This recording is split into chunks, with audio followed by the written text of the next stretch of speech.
Hello. Hello, hello. We are here for our next session, which is with Alejandro. He's a VP at Poolin. He'll be doing a talk around Taproot activation, and I'll let him take it from here. Hi, everyone. Thank you for joining. Thanks to all the organizers of Dystopia Conference. We really appreciate it. I will be speaking a bit about Taproot activation, this effort I've been leading lately. And I'll also get in a bit into what Poolin does and a bit of our background and my background. So I'll go ahead and start with the slides. One second. There we go. Okay, so Taproot activation is the name of the presentation. Let's move forward. So a little bit about Poolin.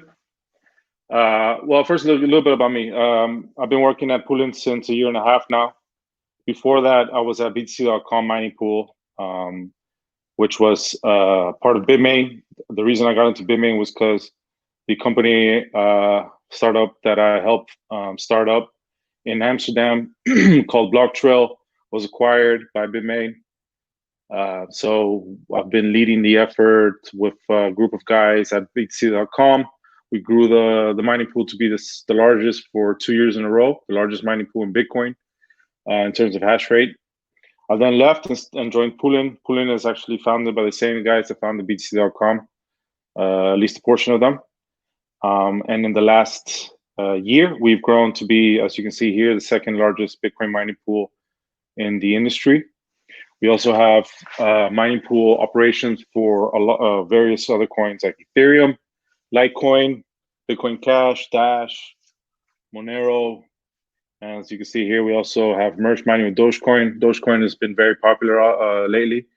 There's this one very important CEO that really is into Dogecoin.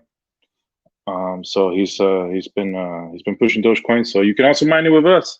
You don't have to buy it; you can mine it. So if you're into that, you could always join our pool. Now, we also have a Poolin Wallet. Quick overview of our products here. Poolin Wallet allows for financial instruments that you can earn interest, lend, borrow. You can also buy our DeFi token, which I'll get into a little bit later. And if you're a miner, there's no payment threshold, so you can withdraw $1 if you so desire. It's actually the first wallet and the first system that provides these type of financial instruments for miners. Back in the day, it was very difficult for miners to actually, find financing for their operations. To buy more miners, for example, you couldn't just go to a bank and tell them that you have a bunch of computers in your mother's basement mining Dogecoin. And if so they wouldn't give you any money. But with us, you can get money. It's fine. You can mine Dogecoin in your mom's basement if you so wish. Yeah, so you can get Bitcoin and you can finance your operations even further. It's been very good. We've seen very substantial growth in the last couple of months. And we intend to continue expanding these services in the future. Speaking about the DeFi project that we've come out with, it's actually quite interesting, in my opinion, because it is a decentralized and standardized hash rate protocol. What does that mean? It means that you are basically Bitcoin mining on DeFi, on decentralized finance. We are the very first. We think we're the very best. In terms of parameters, we are the best because you get 1 terahash per second. Our competition is a tenth of that. And what in essence what you're doing is once you buy this token and you stake it, you earn wrapped Bitcoin, which is the equivalent of how much that token represents in mining power. So this is the easiest, most liquid way to enter Bitcoin mining nowadays. There's nothing else that beats this, unless you want to, find a facility, buy source, electricity source miners. If you don't want to go through all that hassle, you can always just buy the token, stake it, and you're mining. That's how easy it is. It's very straightforward. It's very easy. It provides liquidity. That's actually one of the most important factors to take out of this. slide, is that if you have physical mining equipment, it's very difficult for you to sell it. I mean, it's not difficult to sell it, but it's a hassle to sell it. You're gonna have to ship it across the world most cases. But with this, you can come in, you can come out whenever you like. Check out mars.poolin.fi if you're interested in that. Now, let's get into the gist of it. I'm gonna start with an overview of a soft fork, because Taproot is actually a soft fork. It's not a hard fork. I'm not gonna get into hard forks, but I'll give you a quick overview of a soft fork. Now, in order for Bitcoin to be upgraded, there's two ways. There's soft fork and hard fork, as I said. Taproot is a soft fork, and it changes the Bitcoin protocol. It's the only way you can actually enter any changes or create changes in the Bitcoin protocol. It's backwards compatible, which makes it less difficult in terms of organizing the whole entire upgrade, I guess you can say. Hard forks require everyone to get into that new upgrade. Soft forks, you can still be running the older Bitcoin system, if that's one way of saying it, to put it not so technical.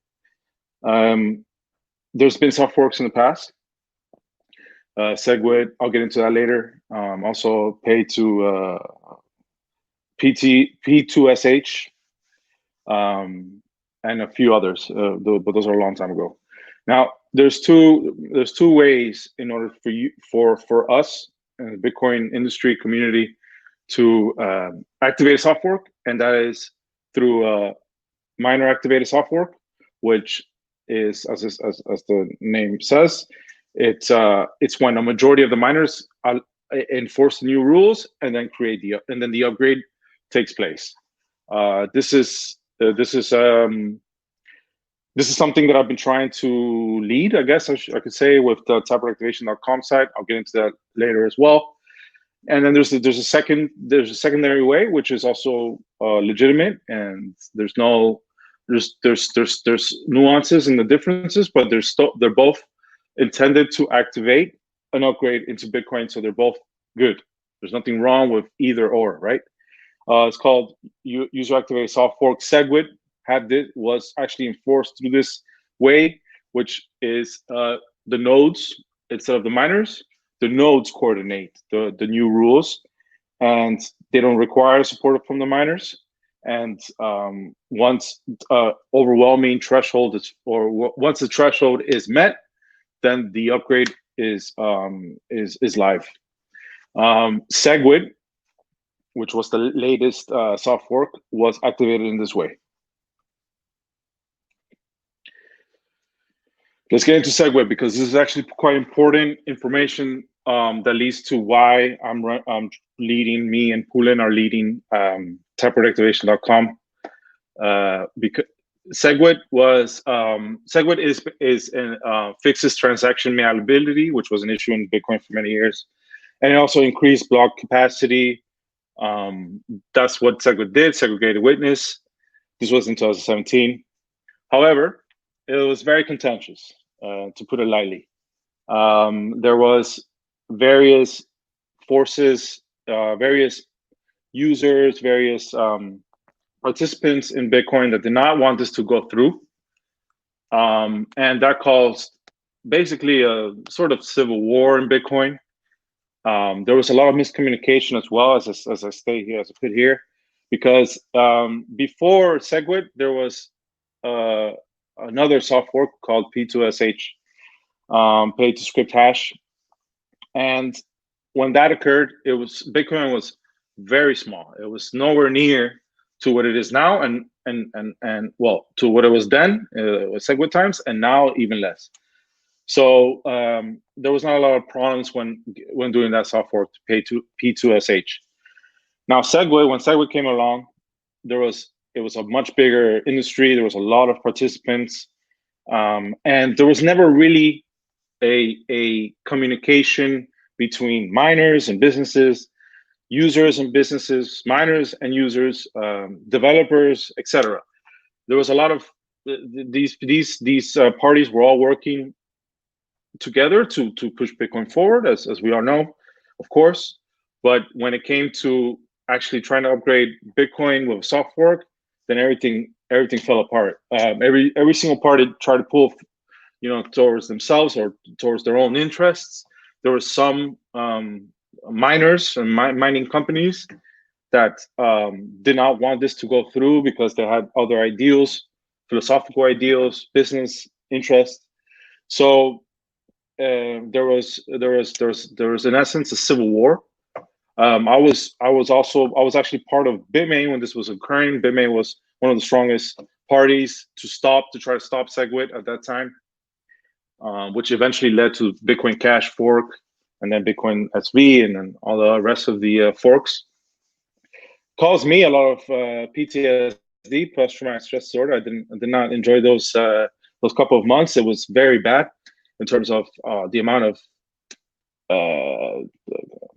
bad faith all around, and there was a lot of things that I saw. I actually pinpointed in those days things that I saw, in which that's why I'm here with taprootactivation.com today, because I saw some ways in which we could actually not fall back into this ridiculous wars. I think it's counterproductive. I think we should maintain the end goal, which is to activate Taproot in this case. In any case, SegWit was activated through a user-activated soft fork. As I said earlier, that is one way to activate any upgrades in Bitcoin, any soft forks in Bitcoin. It occurred because the miners were not in agreement with anyone, not even in between themselves. So it took the community and the developers, lots of developers took it on themselves, and they enforced new node rules, and then reached the threshold, and segregated witness was eventually added into Bitcoin code, and we have SegWit today. It has actually fixed transaction manageability, and it has increased block capacity to a certain extent. So what is Taproot? To get into where we're today, Taproot. I'm gonna read from here, but maybe most of you guys won't understand it. It combines a short signature scheme with Mast and a new scripting language called TapScript. Essentially, what it will do is it will expand Bitcoin smart contract flexibility and capabilities, and more importantly, in my opinion, is that it offers more privacy because it masks all these smart contract capabilities and flexibilities as a regular Bitcoin transaction. Multi-signature transactions, for example, will be masked. Now you can actually go on any block explorer and check multi-signature transactions, and you can see that it's a multi-signature transaction. You can see every party that is involved in that transaction, in a multi-signature transaction. But with Taproot, you'll just see it as a regular Bitcoin transaction. Like if Bob sent 0.01 BTC to Alice, you will see the same exact thing. You would not be able to see that what's going on inside the transaction. That will increase privacy. And well, okay, there's some. I'm gonna pinpoint a little bit of criticisms towards Taproot right now. A lot of people say that, not a lot, but some people say that in the beginning, people, analytics companies that are always analyzing the blockchain, Bitcoin blockchain, will know that it is a Taproot transaction because they won't know what's going inside the transaction, but they will know that it's a Taproot transaction. And the answer is yes. In the beginning, there's going to be not so many users using Taproot, or not so many companies using Taproot, but eventually down the line, more and more people will be using Taproot, which in turn will increase privacy. So that's so the criticisms against Taproot, that's basically the strongest criticism, I think, and it's pretty weak. So there's not a lot of there's in the general consensus is that everyone wants Taproot. There's a positive, and everywhere you look at it. Which leads me to taprootactivation.com, which is the site I've been running, I've been leading alongside Poolin.com. The idea was to, as I said earlier, was to circumvent all the issues we had in the past with SegWit, with like miscommunication, not knowing what the miners wanted, civil wars. So I went ahead and I contacted every single large mining pool, including smaller ones, and asked them, do you want Taproot?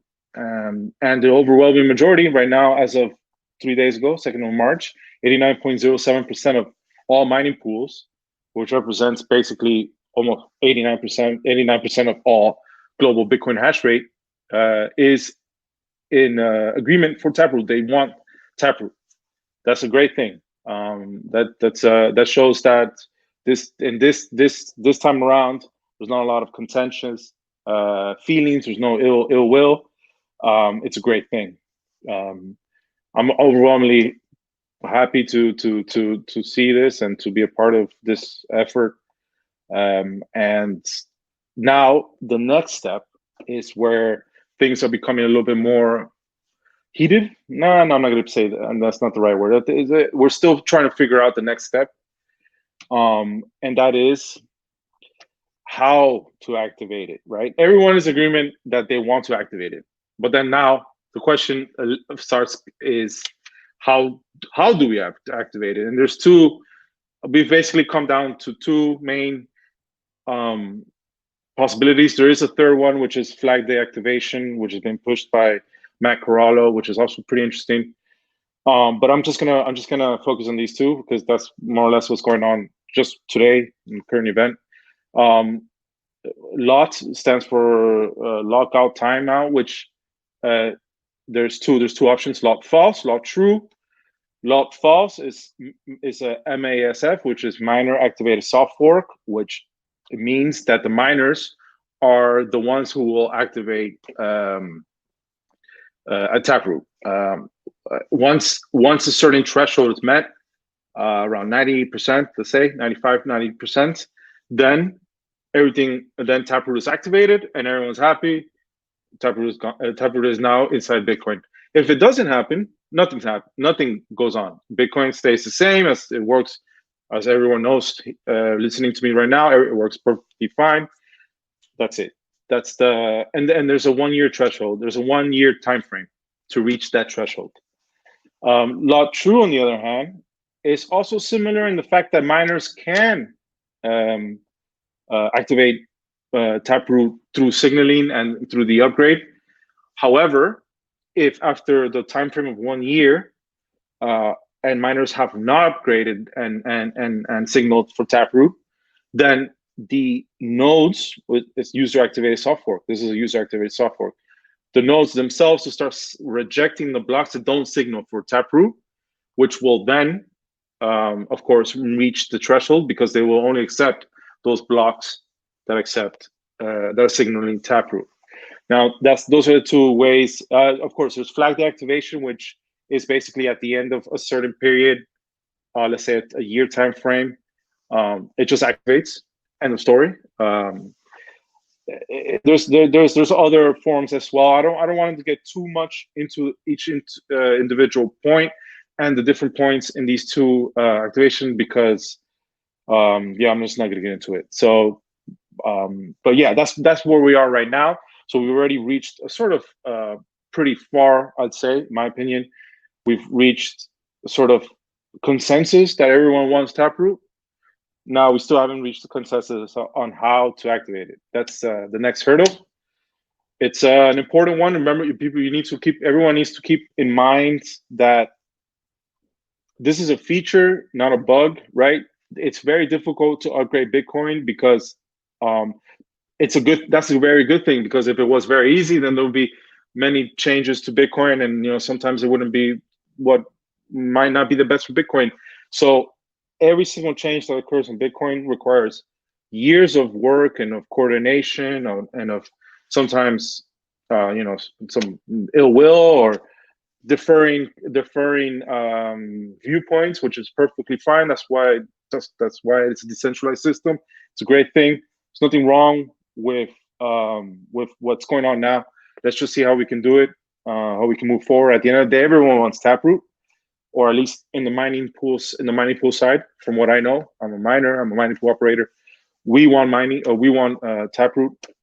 So, and the majority of people I've seen on Bitcoin community also want it. So it's just time. It's just a matter of time. We'll figure it out. I'm 100% sure. It's just a matter of time. On to the next slide, which is the end. Thank you very much for your time. Yeah.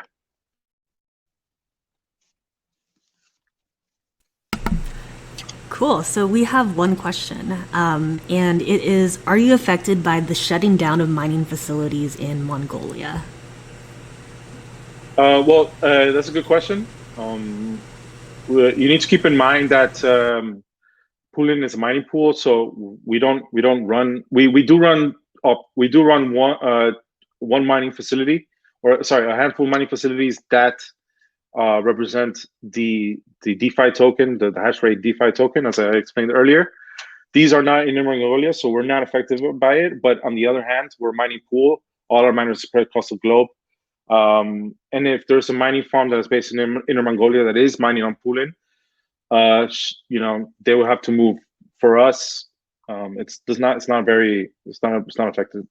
Poolin, it's not affected by it, basically. Okay, awesome. That's great. If there are any other questions, drop in the chat. Otherwise, we can end early and you guys can grab coffee before the next session.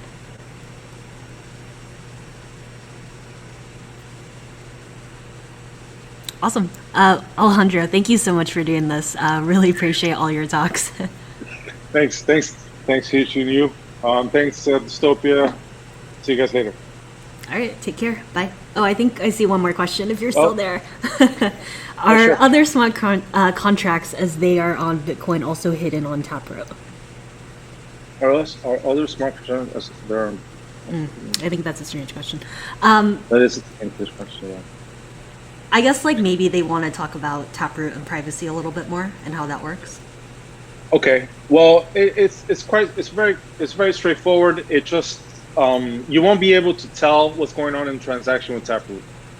In terms of if it's a multi-signature or a smart contract, that's going to help improve privacy because no one knows that you and your family are own this multi-signature transaction that you guys share. No one's going to be able to see the participating users unless you want to. So that improves privacy. Does that mean like people can no longer trace transactions on Bitcoin then once this is implemented? No, that doesn't mean that. No, it just means that a complex, like a smart contract transaction, multi-signature transaction, these type of schemes will not be. You won't be able to see that. There will be just like a regular Bitcoin transaction. However, you still will be able to see if that regular Bitcoin transaction that is masked through Taproot, you'll be able to see it being sent from point A to point B.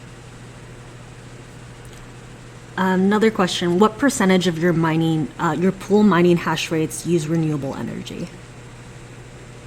I get this question on literally every single day. So essentially, when asked about this, when looking into this, you need to understand that almost all the cheapest mining sources across the globe is powered through hydroelectric. A lot of new mining farms are now being opened in locations where hydroelectric power plants are located because, again, that's the cheapest source of energy. However, there is still some heavy industry being involved. I'm not going to lie. But as a mining pool, we don't see the mining. When a miner signs up to Poolin.com, there's not a questionnaire is asking, do you mine coal or hydroelectric? We don't know.